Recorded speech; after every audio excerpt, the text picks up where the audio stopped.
Magandang araw po. Narito na po ang magiging lagay ng panahon ngayong araw ng Miyerkules, December 27, 2023.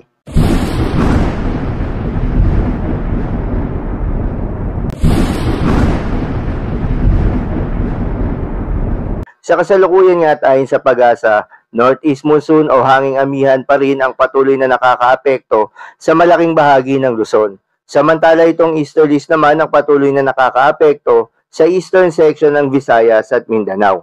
Magandang balita naman dahil ayon sa Pag-asa ay walang binabantayan na low pressure area o bagyo sa loob at labas ng ating Philippine Area of Responsibility na maaaring makaapekto sa ating bansa. Para naman sa lagay ng panahon ngayong araw dito sa Luzon, malaking bahagi ng Luzon na makararanas ng mga pag-ulan or light to moderate na mga pag-ulan, dulot pa rin yan ang Northeast Monsoon o ng hanging amihan.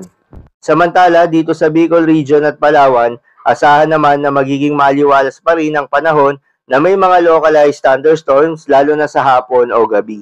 Para naman sa magiging lagay ng panahon sa Visayas at Mindanao, asahan na magiging maliwalas ang panahon sa buong Kabisayaan at Mindanao, dulot yan ng easterlies.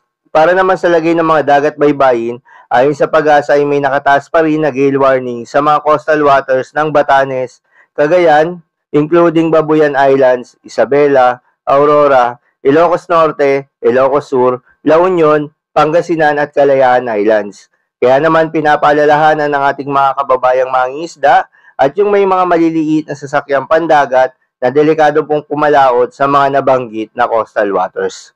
So yun lamang po para sa lagay ng panahon ngayong araw ng Miyerkules. Keep safe everyone.